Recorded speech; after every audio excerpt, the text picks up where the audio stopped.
I have been a doctor for over 25 years, and in that time, I have watched one moment repeat itself in my clinic more times than I can count. A patient gets a type 2 diabetes diagnosis. They walk out of that appointment, drive straight home, open their refrigerator, and throw out every piece of cheese on the shelf, every block, every slice, every tub of cottage cheese they bought last week. Gone. Because someone, a well-meaning friend, a magazine article, a quick internet search told them that cheese is dangerous, that fat is the enemy, that dairy will make everything worse. And I understand why they do it. When you are frightened, restriction feels like control. Throwing things away feels like you are doing something. But here is what I need you to hear directly. For the vast majority of adults over 60 managing type 2 diabetes or prediabetes, the decision to eliminate cheese is not protecting them. It is quietly working against them. And the reason why goes deeper than most people realize, deeper than fat content, deeper than calories, deeper than anything printed on a nutrition label. There are specific cheeses, not all of them, but specific ones, that when eaten in the right amount at the right time and paired with the right foods, trigger hormonal responses in your gut that the most advanced diabetes medications on the market are specifically designed to replicate. That is not an exaggeration. That is the biochemistry. And by the time we reach number 1 on this list, you are going to understand exactly why. Today, I am counting down the 7 best cheeses for adults managing blood sugar after 60, ranked from a solid, accessible starting point all the way down to the single most powerful choice the research points to. For each one, I am going to tell you exactly what is happening inside your body when you eat it, how much is the right amount, what to eat it with, and what traps to avoid at the grocery store. Before we go any further, I want to ask you something directly. Drop your age in the comments right now and tell me one thing. Did you stop eating cheese after your diagnosis, or are you still eating it? I read every single comment on this channel. Every one. And your answers shape everything I make next. Now, before the countdown begins, there is one piece of biology I need to explain, because without it, you will misread your glucose meter after eating cheese and draw exactly the wrong conclusion. Cheese has a glycemic index of essentially 0. That part is true. Cheese contains no meaningful carbohydrates in most forms. So if you eat a serving of cheddar and check your blood sugar 1 hour later, the number will look perfectly calm, and you might conclude that cheese does nothing to blood sugar at all. But the story does not end there. Here is what nobody explains clearly. Roughly 30 to 50% of the protein in cheese can be slowly converted into glucose by your liver through a process called gluconeogenesis, meaning your liver manufactures glucose from protein. This conversion happens gradually, beginning around 2 to 3 hours after the meal. The fat in cheese can also produce a small, gentle effect on blood sugar somewhere between 4 and 6 hours after eating. Both of these effects are far smaller and far slower than any carbohydrate you could eat. But they are real. And if you measure at the wrong time, you will miss them entirely. Think of it this way. A slice of white bread is like dropping a lit match into dry grass. The flame jumps instantly, burns hot, and collapses just as fast. A serving of cheese is like placing a single log in a wood stove on a winter morning. It does not flare. It glows quietly and steadily for hours. If you only look at the stove at the moment you put the log in, you might think it is barely doing anything. But walk back 3 hours later, and the room is warm. This is why portion is everything with cheese. 1 to 2 thin slices of a firm cheese, or 2 to 4 tablespoons of a soft cheese, is the sweet spot for most adults over 60. At that amount, the protein and fat in cheese actually slow down gastric emptying, meaning food leaves your stomach more gradually and stimulate the release of GLP-1, a gut hormone that signals your pancreas to release insulin more efficiently. In other words, the right portion of cheese protects your blood sugar from the rest of your meal. The wrong portion, half a block of cheddar while watching television, works against you. The cheese itself is not the problem. The portion and the pairing are. A large analysis published in the journal Nutrition and Diabetes, examining data from more than 16,000 adults, found that regular consumption of cheese and yogurt was associated with a measurably lower risk of developing type 2 diabetes over time. The cheese was not raising risk, it was quietly reducing it. With that lens in place, let us begin the countdown. Number 7. The cheese most people stopped eating for the wrong reason, and why bringing it back in the right form could change your afternoon blood sugar readings within 2 weeks. Full fat versus reduced fat hard cheese. And I want to start here because this is the decision point where most diabetic patients get sent in the wrong direction, usually by advice that is decades out of date. For much of the 1980s and 1990s, the medical establishment told patients with diabetes and heart disease to choose low-fat everything. Switch to reduced fat cheese. Skim milk. Fat-free yogurt. The logic seemed sound. Less fat means fewer calories, lower cholesterol, better health outcomes. Here is the problem. When food manufacturers remove fat from cheese, they have to replace the texture and flavor with something. That something is almost always a combination of modified starches, gums, fillers, and in some cases, added sugar. A reduced fat cheddar slice can contain 2 to 3 grams of hidden carbohydrate from these fillers that a full fat version does not. For a person managing type 2 diabetes, those hidden carbohydrates are not neutral. They accumulate across every slice, every snack, every meal. More importantly, the fat that full-fat hard cheese contains, specifically a fatty acid called conjugated linoleic acid, or CLAW, has been shown in repeated studies to support insulin sensitivity, not undermine it. A meta-analysis published in the Journal of Nutritional Biochemistry, pooling data from 18 randomized trials, found that CLAW supplementation improved insulin sensitivity by an average of 17% in adults with metabolic syndrome over 8 to 12 weeks. That is the fat inside the very cheese most patients threw out. Think of CLAW like a maintenance worker inside your cells.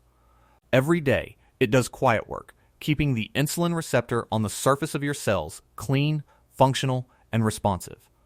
When you strip away the fat to make reduced fat cheese, you lose the maintenance worker. What you are left with is a product that delivers less protein leverage, hidden carbohydrates, and none of the metabolic benefit that made the original food valuable. The practical protocol here is simple. When you buy hard cheese, cheddar, Gouda, aged Swiss, Monterey Jack, choose the full-fat version every time. Read the ingredient list. It should say milk, bacterial cultures, salt, and enzymes. Nothing else.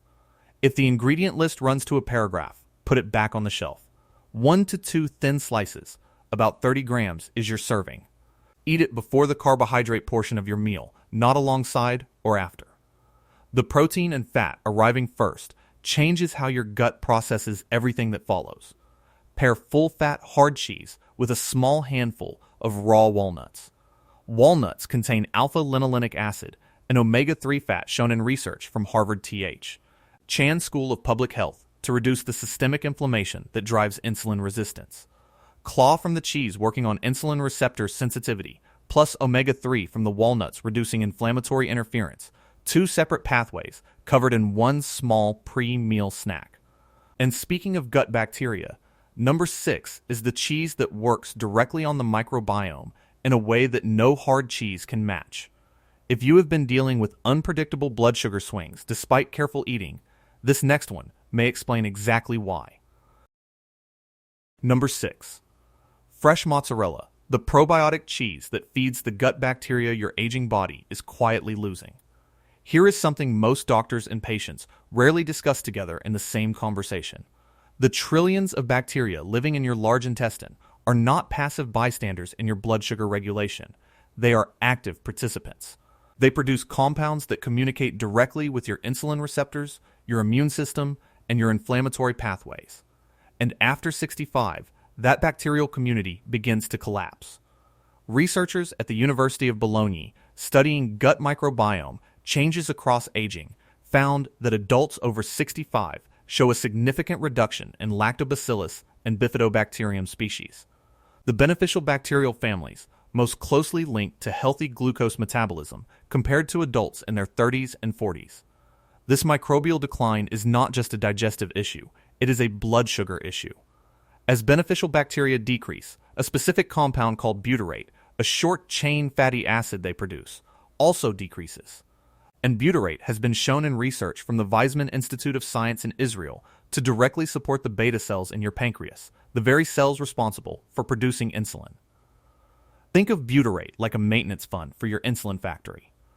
When the fund is well stocked, the factory runs cleanly and efficiently. When the fund runs dry, when butyrate production falls because beneficial bacteria have declined, the factory starts skipping maintenance. Insulin output becomes irregular. Blood sugar becomes harder to predict. Fresh mozzarella is a naturally fermented cheese. It contains live bacterial cultures that act as mild probiotics in your gut, directly contributing to the restoration of the microbial environment that butyrate production depends on. In 100 grams of fresh mozzarella, you get approximately 18 grams of high-quality protein, virtually zero carbohydrate, and a moderate fat content noticeably lower than aged hard cheeses. A randomized controlled trial published in the Journal of Nutrition followed 75 adults with type 2 diabetes for 12 weeks. The group that consumed fermented dairy products containing live cultures daily showed a 9.3% reduction in fasting blood glucose and a statistically significant improvement in gut microbial diversity scores compared to the control group, not from medication.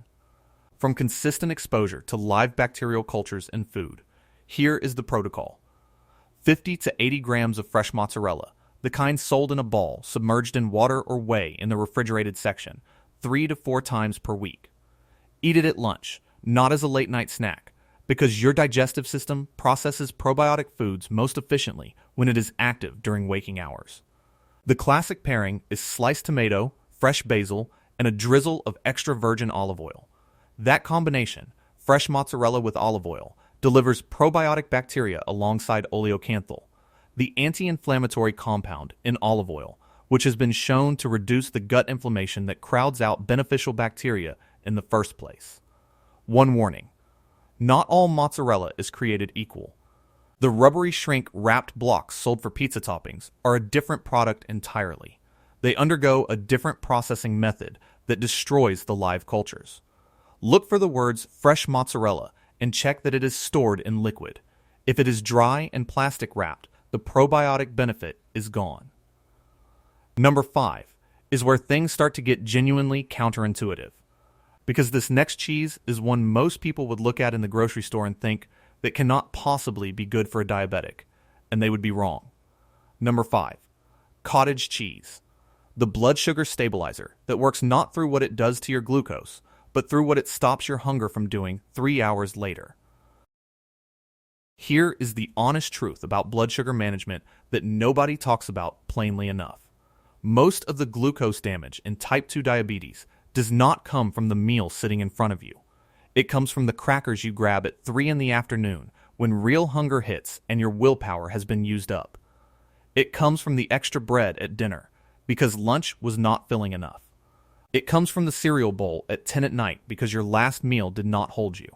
The battle for blood sugar is largely a battle against unplanned hunger, and cottage cheese is one of the most powerful weapons available for winning that battle. In 100 grams of plain cottage cheese, you get approximately 98 calories, 11 to 12 grams of protein, and fewer than 4 grams of carbohydrate. Gram for gram, it is one of the highest protein to calorie dairy options available in any American supermarket. And when you consume that much protein in that few calories, your body releases 2 satiety hormones, peptide Y and cholecystokinin, that signal your brain to stop seeking food. That signal stays active for 3 to 4 hours after eating. For a person over 60 managing blood sugar, that is enormous, because as we age, the hormonal signaling that regulates hunger becomes less reliable. Ghrelin, the hunger hormone, tends to rise more aggressively in older adults even when the body does not actually need fuel. Cottage cheese's high protein content provides one of the most effective natural brakes on that signal available without a prescription. Researchers at the University of Missouri published a study in the American Journal of Clinical Nutrition examining the effect of high-protein dairy consumption on satiety and subsequent food intake in adults over 60. Participants who consumed cottage cheese as a morning snack consumed an average of 198 fewer calories at their next meal compared to participants who consumed an isocaloric serving of refined crackers. 198 fewer calories, not from restriction, but from a protein signal that told their brain they were genuinely satisfied. A second, quieter benefit is working in the background. Cottage cheese is naturally rich in calcium, and meta-analyses published in the American Journal of Clinical Nutrition have consistently found that adequate dietary calcium intake is associated with improved insulin sensitivity over time. Not a dramatic overnight effect, a slow, steady contribution that builds across months. The practical protocol: half a cup to 1 cup of plain cottage cheese, 120 to 240 grams, either at breakfast or as a mid-morning snack between 9 and 11 in the morning. That timing positions the satiety effect to peak precisely when afternoon hunger typically strikes.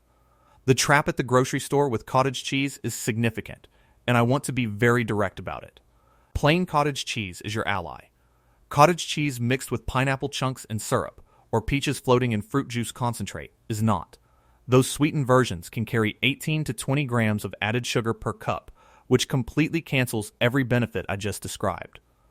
Read the nutrition label. If added sugars reads anything above 0, put it back. Pair your cottage cheese with a tablespoon of ground flaxseed stirred in. Ground flax provides soluble fiber that slows carbohydrate absorption from everything else you eat that morning, while also feeding the beneficial gut bacteria we discussed with mozzarella. Protein from the cottage cheese managing satiety. Fiber from the flax managing absorption rate. Two entirely different mechanisms. One simple breakfast. Now, a lot of you ask me, and I get this question constantly, especially after we talk about insulin sensitivity and the gut-glucose connection. Where do I actually start with supporting blood sugar regulation naturally beyond just food choices alone? Because finding the right compounds in the right forms and the right doses is genuinely complicated. I have been closely looking at a supplement called Glucose 6, and what caught my attention is that it works directly on the same GLUT4 receptor pathway that determines how efficiently your cells absorb glucose from the bloodstream. It uses Gymnema sylvestre to block sugar absorption and reduce cravings, cinnamon to improve insulin sensitivity at the cellular level, and chromium to enhance the glucose uptake response, all ingredients with real peer-reviewed research behind them. No stimulants, no harsh side effects. Manufactured in an EFTA-registered GMP-certified facility here in the United States. I never recommend anything I have not personally vetted. I have left a link in the description below if you want to look into it after the video. Now, let us get to number 4, because this one involves a fat that most people have never heard of, and the research behind it stopped me cold the first time I read it. Number 4, Feta cheese. The Mediterranean secret that targets the hidden visceral fat silently strangling your pancreas. I want to start with a question that most doctors never ask their diabetic patients. Not, how is your blood sugar? But, where is your fat stored? Because the fat you can see and the fat that is actually driving your insulin resistance are two entirely different things. Subcutaneous fat, the fat you can pinch at your waistline or your thigh, is largely cosmetic. It is not metabolically inert, but it is not the primary driver of insulin resistance either. The fat that matters most is visceral fat, the fat that wraps silently around your liver, your pancreas, and your intestines, deep inside your abdominal cavity where you cannot see it and cannot feel it. It does not announce itself with a bigger waistline. It announces itself with a rising HbA1c, with blood pressure that will not come down, with cholesterol numbers that keep moving in the wrong direction despite careful eating. I describe visceral fat to my patients like this. Imagine the engine of a car, your liver and pancreas, wrapped in a thick layer of inflamed insulation. The engine is trying to run, but it is overheating. Every system connected to it is working harder than it should. Your liver is struggling to regulate the glucose it releases overnight. Your pancreas is struggling to produce insulin in the volumes your body needs. And unlike subcutaneous fat, which you can work off with exercise and time, visceral fat requires specific metabolic intervention.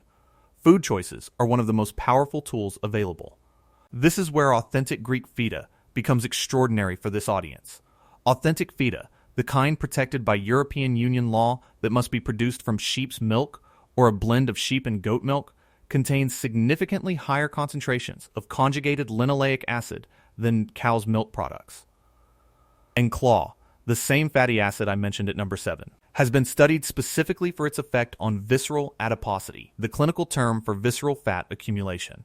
A clinical trial published in the American Journal of Clinical Nutrition followed 80 adults with abdominal obesity for 16 weeks. Participants who received claw supplementation equivalent to the amount found in regular feta consumption showed a 9% reduction in visceral fat volume as measured by memory scanning compared to the placebo group. Not subcutaneous fat. Visceral fat, the fat around the organs, the fat driving the insulin resistance. In 100 grams of authentic Greek feta, you get approximately 14 grams of protein and fewer than 4 grams of carbohydrate. It is also fermented, which means it delivers the same probiotic benefit to your gut microbiome that we discussed with mozzarella at number 6. One food working on 2 separate mechanisms simultaneously. The protocol: 50 to 60 grams of authentic Greek feta, about 4 tablespoons crumbled, 3 to 4 times per week. Crumble it over a Greek salad with cucumber, Kalamata olives, red onion, and a generous pour of extra virgin olive oil. Use it as a filling in a spinach and egg white omelet. Sprinkle it over roasted vegetables with olive oil and oregano. 2 warnings I owe you before moving on. First, not all feta is the same. American-style feta, sold in plastic tubs in many supermarkets, is made from cow's milk, not sheep's milk, and does not carry the same claw profile. Look for the words "made from sheep's milk" on the label. Second, authentic feta is preserved in brine and is naturally high in sodium. If you have high blood pressure, rinse your feta briefly under cold water before using it. That simple step reduces the sodium content by approximately 30% without affecting the protein or fat content. Pair your feta with a tablespoon of extra virgin olive oil. Research from the University of Jaén in Spain found that the polyphenols in extra virgin olive oil directly support the liver's ability to regulate overnight glucose release, the process responsible for the frustratingly high fasting numbers many diabetics wake up to every morning. Claw from the feta targeting visceral fat, polyphenols from the olive oil regulating overnight glucose output. 2 different mechanisms. 1 Mediterranean meal. If you are finding this useful, and I genuinely hope you are, please take 1 second right now and hit the like button. It costs you nothing. And it tells this platform to show this video to someone else managing type 2 diabetes who has been throwing out perfectly good cheese for years when they did not have to. Subscribe if you haven't already. We release new evidence-based content every single week. Number 3 is the cheese that almost every sports nutritionist in the country recommends for muscle preservation, but almost no diabetes specialist ever mentions it. And after 60, the connection between muscle mass and blood sugar is one of the most important things you need to understand. Number 3, ricotta cheese, the whey protein source hiding in your grocery store's dairy aisle that activates the same hormone as the most expensive diabetes medications on the market. Let me tell you something that changed how I counsel every diabetic patient over 65 who walks into my office. After the age of 60, your body begins losing muscle mass at a rate of 1 to 2% every single year. This process is called sarcopenia, and it is not just a matter of feeling weaker or moving more slowly. It is a blood sugar crisis in slow motion. Here is why. Skeletal muscle, the muscle in your thighs, your arms, your back, your calves, is the largest glucose disposal site in your entire body.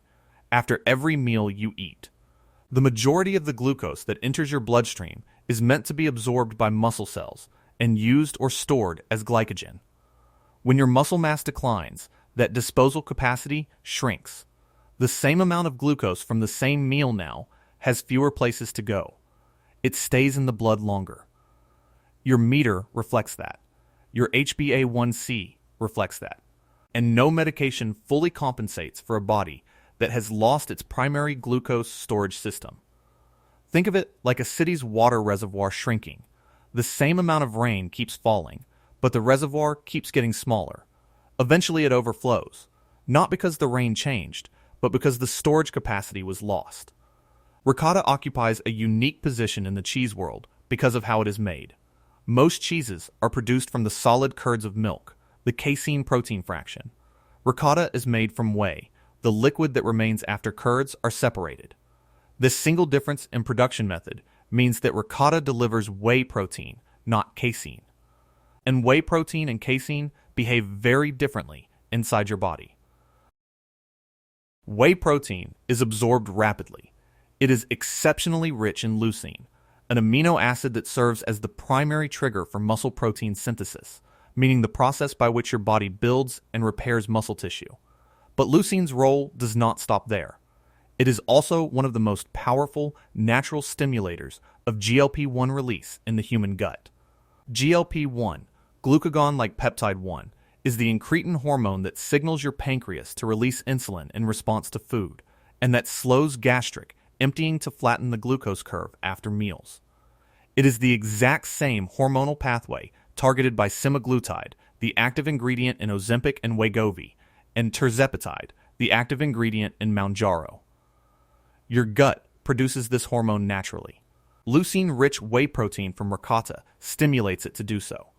A randomized controlled trial published in the American Journal of Clinical Nutrition gave adults with type 2 diabetes a small serving of whey protein, equivalent to the leucine content in half a cup of ricotta, before their largest meal of the day. Their post-meal blood glucose spike dropped by 28% compared to the control group. Their insulin response was faster, their peak glucose was lower, their return to baseline was quicker, all from eating cheese before the meal. In 100 grams of whole milk ricotta, you get approximately 174 calories, 11 grams of protein, only 3 grams of carbohydrate, and significantly less saturated fat than aged hard cheeses. It is also one of the lowest sodium cheeses available, which matters enormously for diabetic patients who are simultaneously managing blood pressure. The protocol: half a cup to 3/4 of a cup, 120 to 170 grams, of whole milk ricotta as a pre-meal snack 15 to 20 minutes before your largest carbohydrate meal of the day.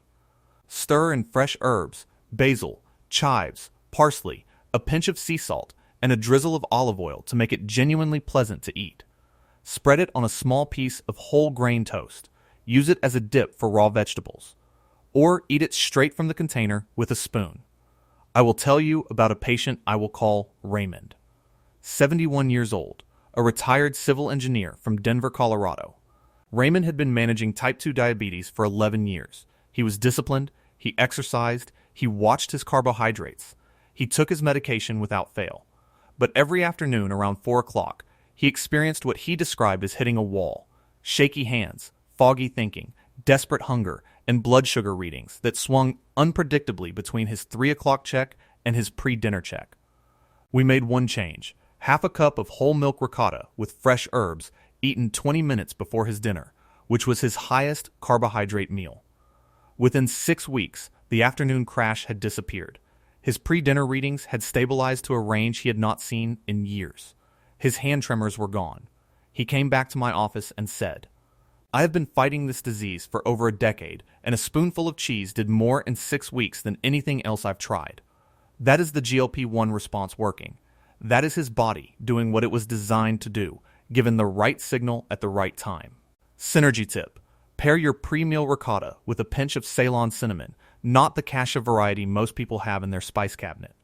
Research from the University of California, Davis found that Ceylon cinnamon improved insulin sensitivity by 18% over 12 weeks in adults with prediabetes. Leucine from the ricotta stimulating GLP-1, cinnamon improving cellular insulin response. 2 pathways, 1 small pre-meal ritual. Number 2 surprises almost every patient I share it with. Because it is a cheese most people only ever think of as a condiment. A finishing touch, something you grate over pasta or sprinkle on soup, and in all those years of sprinkling, they had no idea what they were actually delivering to their pancreas. Number 2, aged Parmigiano Reggiano, the vitamin K2 powerhouse that protects your insulin-producing cells and your arteries at the same time. I want to tell you something about vitamin K2 that your doctor has almost certainly never mentioned. Most people have heard of vitamin K, the nutrient involved in blood clotting. What most people do not know is that vitamin K exists in two entirely different forms with entirely different functions. Vitamin K1, found in leafy green vegetables, is primarily involved in clotting. Vitamin K2, found almost exclusively in fermented and aged animal foods, does something entirely different. It acts as a biological traffic director for calcium in your body. Here is why this matters profoundly for a diabetic over 60. Calcium is an essential mineral. Your body needs it for bone density, nerve function, and muscle contraction. But calcium, in the absence of adequate vitamin K2, does not reliably go where it is needed. Instead, it tends to deposit in places where it causes serious damage, inside the walls of your arteries, in soft tissue around joints, and in the pancreatic tissue surrounding your beta cells. For a person with type 2 diabetes, arterial calcification is not a distant theoretical risk. It is an active process. Diabetic patients carry a risk of arterial calcification 2 to 4 times higher than the general population, largely because chronically elevated blood sugar accelerates the oxidative damage to arterial walls that create sites where calcium can deposit. Vitamin K2, specifically the forms called MK4 and MK7, activates proteins that pull calcium away from arterial walls and direct it back into bone and teeth where it belongs. But the connection between vitamin K2 and the pancreas itself is the part that stopped me cold when I first encountered the research. A large prospective study published in the journal Diabetes Care followed more than 38,000 adults for an average of 10 years and found that higher dietary intake of vitamin K2 was associated with approximately a 20% lower risk of developing type 2 diabetes. The researchers hypothesized that vitamin K2 supports the structural integrity of beta cell membranes, the membranes of the very cells in your pancreas that produce insulin, by activating a protein called osteocalcin, which has been shown to stimulate insulin secretion directly. Aged Parmigiano Reggiano, authentic aged Parmesan imported from Italy, or a high-quality domestic aged Parmesan ripened for at least 18 to 24 months, carries one of the highest concentrations of vitamin K2, MK4, found in any animal source food on Earth. More than butter, more than egg yolks, more than most cheeses. In just 30 grams, a small amount that most people would only ever use as a topping, you get 8 grams of protein, essentially 0 carbohydrate, and a K2 concentration that meaningfully contributes to your daily requirement. Because of the long aging process, nearly all of the lactose has been broken down by the time Parmesan reaches your plate. Even patients with moderate lactose sensitivity typically tolerate it without difficulty. I will tell you about a patient I will call Laura. 69 years old, a retired art teacher from Savannah, Georgia, Laura came to me with a pre-diabetes diagnosis at an HbA1c of 6.2, alongside osteopenia and an early finding of coronary calcification on a cardiac CT scan ordered by her cardiologist. That combination, pre-diabetes, thinning bones, and arterial calcium deposits, is heartbreakingly common in women after menopause. Every part of it traces back, at least in part, to the same underlying deficiency: inadequate K2 to direct calcium properly. I asked Laura to add 1 to 2 tablespoons of freshly grated Parmigiano Reggiano daily over her roasted vegetables at dinner, over her morning scrambled eggs, over her lunchtime salad. 8 months later, her HbA1c had moved down to 5.7. Her bone density scan showed stabilization, and her cardiologist, at her follow-up, noted no progression in the coronary calcification. None. She looked at me across my desk and said, "I have been sprinkling this on pasta for 40 years, and I had no idea it was doing all of this." The protocol: 1 to 2 tablespoons, approximately 15 to 30 grams, of freshly grated authentic aged Parmesan, daily, not the powdered variety in the green shaker can. That product has been heavily processed and carries none of the K2 content or the fresh protein leverage of the real thing. Buy a wedge. Grate it fresh. Use it as a finishing, topping over vegetables, eggs, soup, salad, or whole grain pasta. Massive flavor. Zero glycemic impact. Pair aged Parmesan with a side of leafy greens dressed in olive oil. Dark leafy greens, spinach, arugula, kale, provide magnesium, which research from the National Institutes of Health has linked to improved insulin sensitivity in adults over 60, and vitamin K1, which works synergistically with K2 in the body's calcium management system. K2 from the cheese, directing calcium away from arteries. Magnesium from the greens, supporting insulin receptor function. One simple dinner plate covering two of the most important metabolic mechanisms for diabetic health after 60. And now we have arrived at number 1. I promised you at the beginning of this video that the most surprising cheese on this list would be the one I left you with at the end. I want you to stay with me for this one, because it is not what most people expect, and once you understand it, it will change not just which cheese you eat, but when you eat it, and what you eat, before everything else. Number 1. The pre-meal cheese ritual. How eating a small serving of the right cheese 15 minutes before your largest meal activates your body's own GLP-1 hormone response and flattens your post-meal glucose spike more reliably than almost any other single dietary intervention available to adults over 60. This is the one that made me sit back in my chair the first time I reviewed the full body of research on it and say out loud, why is no one teaching this to their patients? Let me start with the mechanism, because understanding it changes everything. When you eat a meal that contains significant carbohydrates, bread, rice, pasta, potatoes, fruit, glucose enters your bloodstream rapidly after digestion. Your pancreas must respond by releasing insulin quickly and in sufficient quantity to manage that glucose load. In a healthy young body, this response is fast, precise, and automatic. But in a person over 60 with type 2 diabetes or prediabetes, the first phase insulin response. The rapid burst of insulin release that occurs in the first few minutes after glucose enters the blood is either significantly blunted or absent entirely. The glucose arrives. The insulin is late. The spike happens before the response can catch up. Medications like semaglutide and tirzepatide are specifically designed to compensate for this blunted first phase response by artificially elevating GLP-1 levels in the bloodstream, causing the pancreas to release insulin more quickly and the stomach to empty more slowly. They work. But they also cost hundreds of dollars per month, require ongoing prescriptions, and carry side effect profiles that many older adults find difficult to tolerate. Here is what the research has consistently shown over the past decade. Consuming a high-protein, leucine-rich food 15 to 20 minutes before a carbohydrate-containing meal produces a meaningful, measurable stimulation of endogenous GLP-1, meaning your own body's GLP-1, that mimics, in a gentler and natural way, the mechanism these medications are trying to achieve artificially. And the best food for this pre-meal protein strategy? The combination of fresh mozzarella and ricotta together, 40 grams of each, eaten as a small pre-meal snack 15 to 20 minutes before you sit down to your main meal. Here is why this specific combination is the most powerful pre-meal cheese pairing in the research. Fresh mozzarella delivers live bacterial cultures that prime your gut for efficient GLP-1 production. Because GLP-1 is produced by cells in your intestinal lining called L cells, and those L cells require a healthy, diverse gut microbiome to function optimally. Ricotta delivers the leucine-rich whey protein that directly stimulates those L cells to release GLP-1 into your bloodstream.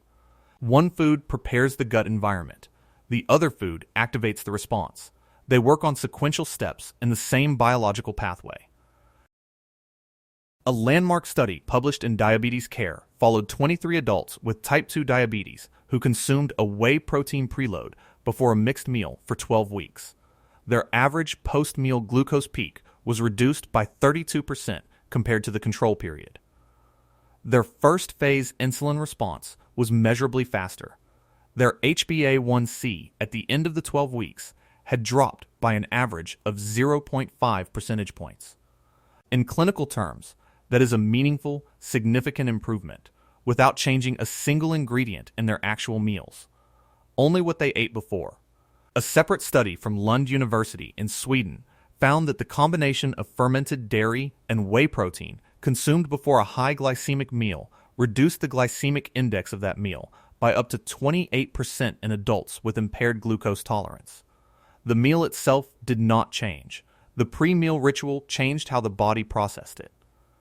The practical protocol. 30 to 40 minutes before your largest meal of the day, typically dinner for most adults, eat a small plate consisting of 40 grams of fresh mozzarella and 40 grams of whole milk ricotta. Dress it with a drizzle of extra virgin olive oil, a pinch of sea salt, and fresh basil or chives if you have them. Eat it slowly.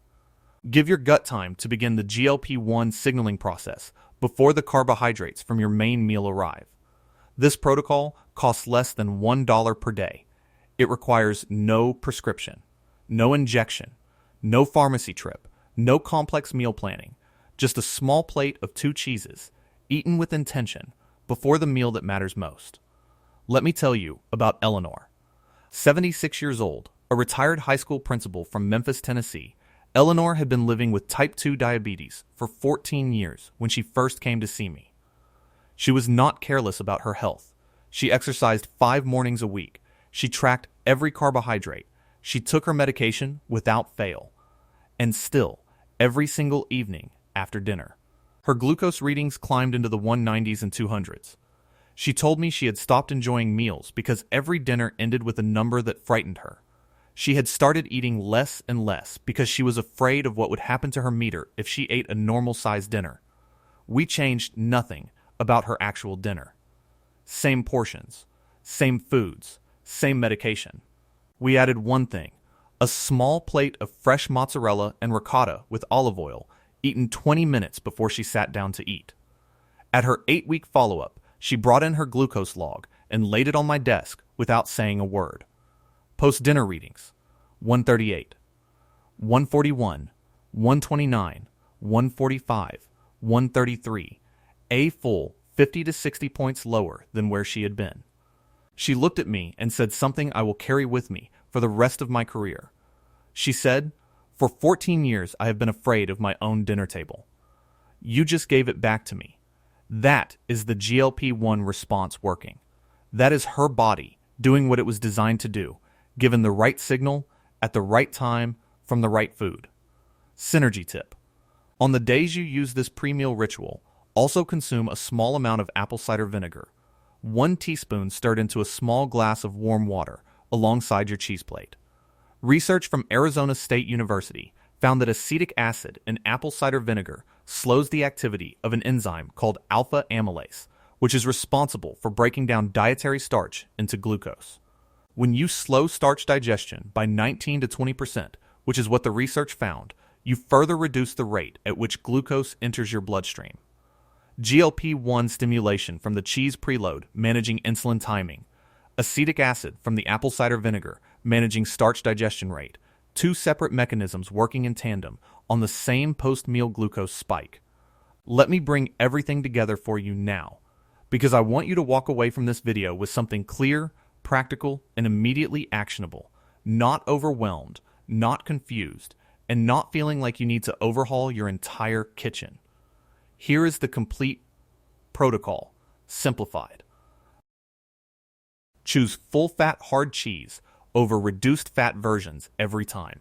Read ingredient labels, milk, cultures, salt, enzymes, nothing else. Add fresh mozzarella to your lunch 3 to 4 times per week for gut microbiome restoration. Use cottage cheese as your mid-morning snack to shut down afternoon hunger before it starts. Incorporate feta, made from sheep's milk, into your salads and eggs for claw and its effect on visceral fat. Add a tablespoon or 2 of freshly grated aged Parmesan to one meal daily for vitamin K2. And 3 to 4 evenings per week, eat a small plate of fresh mozzarella and ricotta with olive oil 20 minutes before your largest meal as your GLP-1 pre-meal ritual. That is the entire protocol. No prescription, no gym membership, no dramatic life overhaul.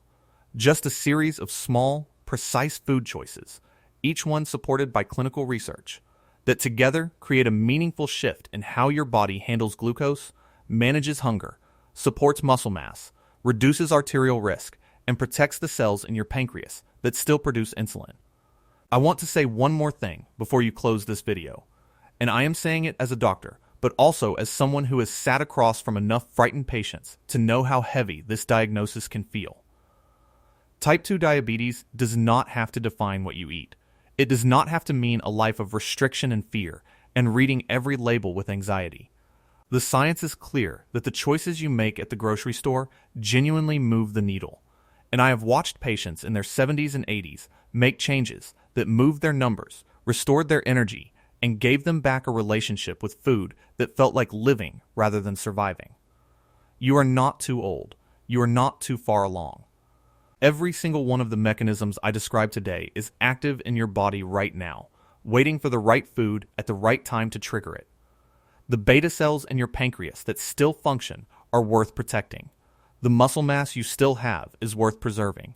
The arteries that are still clear are worth keeping that way. It is never too late to give your body the right information. Now I want to hear from you. Of these 7 cheeses, which one surprised you the most? And which one will you try first this week? Leave it in the comments below, along with your age and where you are watching from. I read every single reply, and your honesty helps the next person who finds this video understand what is actually possible. If this gave you something real that you can use tomorrow morning, please subscribe and hit the bell so you never miss a new video. We release new content every week, all of it built around the science of healthy aging for people over 60 who deserve to be treated as the intelligent, capable adults they are. Your blood sugar is not your destiny. Your choices are. And you just made a good one by staying until the end. I will see you in the next video.